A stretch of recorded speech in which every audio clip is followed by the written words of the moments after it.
आदाब नाज़रीन।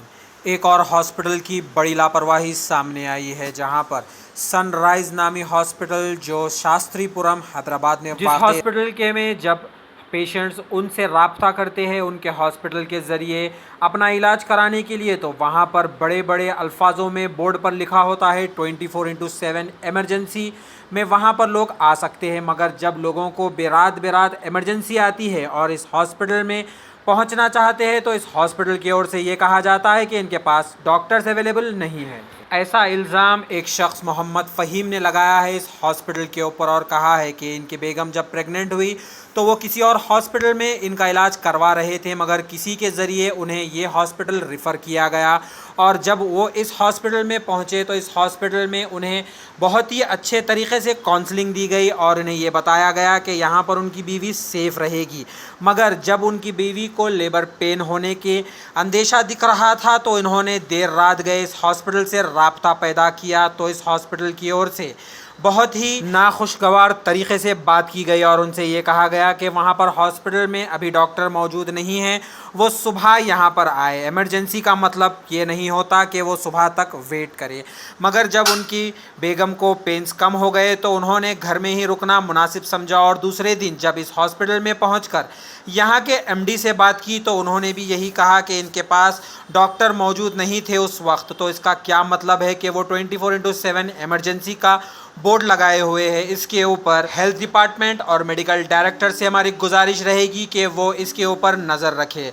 मगर इस हॉस्पिटल यहाँ तक नहीं रुकता। इस हॉस्पिटल की ओर से इन्हें ये कहा गया था कि एक लेडी डॉक्टर इनकी बीवी को ट्रीट करेगी, मगर जब वहाँ पर ये गए अपना ट्रीटमेंट करवाने तो एक मेल डॉक्टर से वो इनका इलाज करवा रहे थे। इनकी डिलीवरी का वक्त करीब आया तो ऑपरेशन थिएटर में उन्होंने एक मेल डॉक्टर को भेज दिया, जिसके बाद उनके हस्बैंड ने इसके ऊपर तनकीद की और कहा कि वो बिल्कुल भी इनसे इलाज नहीं करवाएंगे।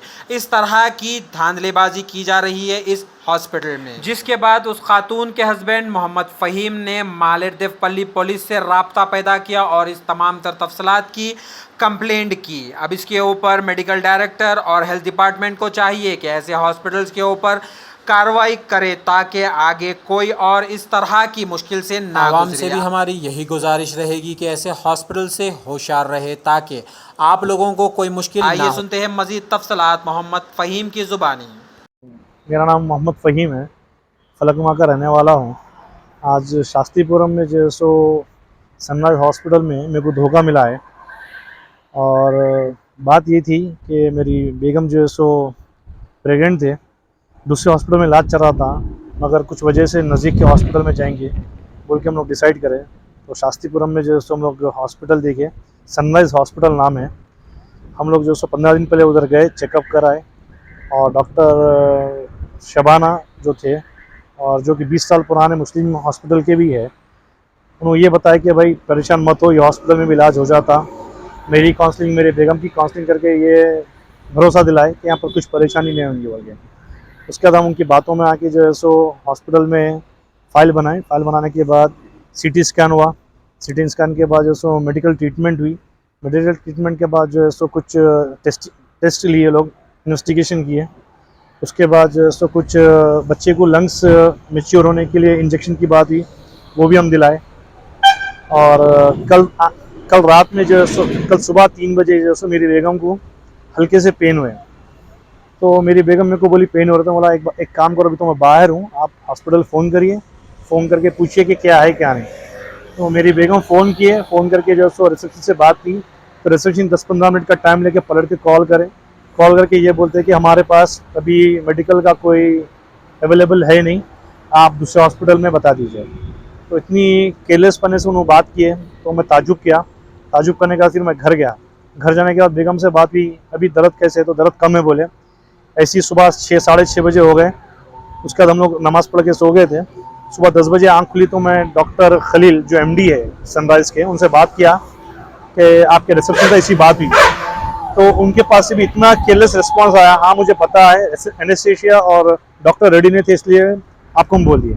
जब हम उनके पास गए हैं, 24/7 हॉस्पिटल है, उनके पास फाइल है, तो उनका काम था कि हमें रिस्पांस देना, वो हमारी जिम्मेदारी नहीं, वो हॉस्पिटल की जिम्मेदारी थी। उसके बाद मैंने बोला कि ठीक है, अभी तो दर्द कम हो गया है, अब क्या करूं। वो ये बोले कि 6:30 बजे डॉक्टर आएंगे, जो आप डॉक्टर को बता रहे हैं अपॉइंटमेंट लेके आप डॉक्टर से बात कर लीजिए। उसके बाद ईद का दूसरा दिन था, मैं मेरे काम पे लग गया। अचानक 3 बजे मेरी बेगम का कॉल आया, दिन में 3 बजे कॉल आया। फिर मैं बोला क्या हुआ, तो नहीं डॉक्टर का फ़ोन आया है। तो डॉक्टर बोले कि सर्जरी की तैयारी करना है आपकी, आपको जो है सो लेबर पेन है, आप 4 बजे एडमिट हो जाएंगे। मैं फ़ौरन निकल के जहाँ था वहाँ से पहुँचा, 4:30 बजे हॉस्पिटल में एडमिट हो गए। 4:30 बजे एडमिट होने के बाद जो है सो मैंने एडमिशन फ़ीस दी है 10,000 रुपये, और 2 टेस्ट हुए। टेस्ट होने के बाद मेरे को ये बोला कि 6:30-7 बजे डॉक्टर आएंगे, सर्जरी हो जाएंगी। मैं वेट करता रहा। बेगम को थोड़ा पेन अप डाउन हो रहे थे। उसके बाद पूरा टेस्टिंग हुआ और जो है सो इंस्पेक्शंस लिए कि सर्जरी से पहले जो होते हैं। 8 बज गए। 8 बजे मैं मैनेजमेंट से कंटिन्यू क्वेश्चन करता रहा 1 घंटे से कि मैडम मेरा फ़ोन नहीं उठा रहा है, डॉक्टर कहाँ है, डॉक्टर का रिस्पांस नहीं है, और आप लोग जो सो एनेस्थीसिया के लिए पेशेंट को अंदर लेके जा रहे थे। तो मुझे ये बोला कि आप टेंशन मत लो, और मैनेजर जो सो साबिर नाम है, और कल रात से मेरे को साबिर झूठ बोल रहा है, सुबह में झूठ बोला कि मैडम आ रहे हैं। और खुसूसी मैं भी पर्सनल मैडम को कॉल किया तो मैडम कॉल नहीं उठा रहे थे। उसके बाद जो सो मैडम फ़ोन उठाया, उनका बेटा फ़ोन उठा के बोला कि अम्मी घर में बिज़ी है। तो मैं ऊपर गया, जाके मैं साबिर को पूछा कि 2 लोग अंदर गए, वो कौन है। मर्दाना मेल लोग थे, मर्दाना था। मतलब मर्दाना कैसा जाता अंदर, तो नहीं डॉक्टर अर्जुमन और डॉक्टर शबाना जो है वो दोनों रिस्पॉन्स नहीं देते। तो हम लोग डॉक्टर रमेश को अपॉइंट किए। तो मतलब जब मेरे से बगैर इजाज़त आप कैसा अपॉइंट करते हैं। नहीं सर हम आपको बोल दिए थे ना, मतलब आप मेरे को बोले नहीं, बगैर इजाज़त आप अंदर भी जाए, मैं ऑपरेशन सर्जरी नहीं कराऊंगा, मेरे को डॉक्टर चाहिए। तो लोग मुँह छुपा के भागना शुरू करे। आधा घंटा वही टाइम ख़राब हुआ। फिर मैं गर्मा गर्मी करा और मीडिया से रब्ता किया, तो मीडिया वाले मुझे हेल्प किए। फिर पीएस में आया, पीएस में कंप्लेंट दिया। पीएस में कंप्लेंट देने के बाद जो सो मालरदेवपल्ली पीएस में दिया हूँ मैं कंप्लेंट। और इतना टॉर्चर हुआ है मेरे साथ कि जिसके नहीं। मैं गया था फीमेल डॉक्टर को देख के, फीमेल डॉक्टर मेरे को ये बोली कि आपका मेरा पर्सनल केस है, ये मैं देखूंगी, नंबर दिए, सब चीज़ भी। और इतना केयरलेस हॉस्पिटल मेरी ज़िंदगी में मैंने देखा। इसकी कार्रवाई इंशाल्लाह अल्लाह चाहा तो कानून भी करेंगे, और दूसरे लोग ये चीज़ से ना गुजरे बोल के मैं पीएस में कंप्लेंट दिया और मीडिया में आया। आपके वाइफ को क्या टाइम पर ऑपरेशन थिएटर में गए?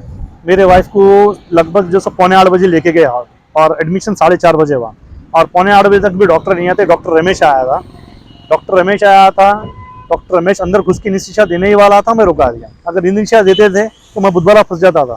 तो हॉस्पिटल में आप लेके गए वो इमरजेंसी वार्ड है वहाँ पे? जी इमरजेंसी वार्ड है, वेंटिलेटर से, आईसीयू है, एमआईसीयू है। तो उसके बाद अगर आप रात में फोन करें तो आप रिस्पांस नहीं है। उनको मैं बोला ये तरीका गलत है, तो मुझे बोलते कि हम थोड़ी बोले आपको हॉस्पिटल आने के लिए, आप खुद हमारे पास आए, आप जाइए दूसरे हॉस्पिटल लेके जाते बोल के। ये फ़ोन पे मेरी बेगम से बोला गया। जब आप हॉस्पिटल में आए तो जब बोला गया कि लेडी डॉक्टर रहेंगे? जी हाँ बोले थे, लेडी डॉक्टर ही बोले थे, और लेडी डॉक्टर ही काउंसलिंग करे मेरे बेगम की। और एक बात ये है कि इतनी बारिश है तेलंगाना में, पूरे हिंदुस्तान में, इतनी बारिश में जो है सो मेरे को, मेरी बेगम को और मेरे होने वाली औलाद को जो है सो रोड पे कर दिए लोग, हाथ छोड़ दिए। इतना केयरलेस है। और मैं दूसरे हॉस्पिटल में लेके गया तो दूसरे हॉस्पिटल में चेकअप करके बोले इनको तो लेबर पेन है ही नहीं, अभी इनको सर्जरी की ज़रूरत ही नहीं है। और मेरी बेगम जो है सो दूसरे हॉस्पिटल में अभी एडमिट है। 48 घंटे का जो ऑब्जर्वेशन रखे हैं, उनको जो इंजेक्शन दी गई थी लंग्स मैच्योरिटी के लिए, इसके लिए अभी तो उनको लेबर पेन कुछ नहीं है, मगर ज़बरदस्ती मेरे बेगम को लेबर पेन है बोल के सर्जरी के लिए लेके चले गए थे। आपको क्या लगता है, क्या ये पैसे वगैरह खींचने के लिए इस तरह का काम किया? जी हाँ, नया हॉस्पिटल है, वो हिसाब से जो है सो पेशेंट को खींचने के लिए ये सब हरकत हुई है। और मुझे शक है कि डॉक्टर शबाना एकदम इररिस्पॉन्सिबल औरत है, जो 4 बजे से ना डॉक्टर वालों, हॉस्पिटल वालों को भी रिस्पांस दी, ना मुझे भी रिस्पांस दी। जब मैं फ़ोन किया, उनका बेटा कॉल बैक करा, जब उनको बोला कि मैं मीडिया को बुला रहा हूँ, तो 15 मिनट में हॉस्पिटल आ गए वो। जब तक मेरी बेगम जो सो हॉस्पिटल से निकल चुकी थी और मैं भी निकल चुका था वहाँ से। अभी आप इसके आगे क्या करेंगे? मैं ये कहना चाहता हूँ कि मैं कई हॉस्पिटल गया हूँ, हॉस्पिटल के नाम पे कमर्शियल हो गया हॉस्पिटल, पैसों की लालच में जान से खेल रहे हैं, ना छोटों को देख रहे हैं, ना बड़ों को देख रहे हैं, ना हामिला औरत को देख रहे हैं, ना कुछ देख रहे हैं। बस उनका मकसद पैसा कमाना है, इंफ्रास्ट्रक्चर के नाम पे पैसा कमाना है, और रूम्स के नाम पे पैसा कमाना है, टेस्टों के नाम पे आना है। और जो सनराइज हॉस्पिटल शास्त्रीपुरम में है, सीटी स्कैन का दावा करते हैं 1000 रुपये में, और उनके पास सीटी स्कैन भी नहीं है, और काफ़ी सारे टेस्ट उनके पास होते नहीं है, बाहर होते हैं, मगर दावा ये करते हैं कि हॉस्पिटल में है और 24x7 है। और काफ़ी सारे वार्ड उनके बने नहीं है, वार्ड सब बंद है। और मुझे ये बोला गया कि सर्जरी के बाद आईसीयू में रखेंगे। मतलब आईसीयू की क्या ज़रूरत है? तो नहीं, हमारे पास अभी जो सो फैकल्टी नहीं है और सर्विस नहीं है, इसलिए हम आईसीयू में रख रहे हैं। तो मुझ पर भी ऑब्जेक्शन किया हूँ। मुझे पता नहीं और आगे कौन कौन ये चीज़ों में मुब्तला होंगे। मैं आवाम से गुजारिश करता हूँ, चंद पैसों के लिए बेकार हॉस्पिटल में मत जाइए। मैं जो गलती किया आप लोग गलती मत करिए, बेहतर हॉस्पिटल में जाइए। 10-15 हज़ार मैं सोचा था, आप लोग मत सोचिए। बस गुजारिश आपसे यही है।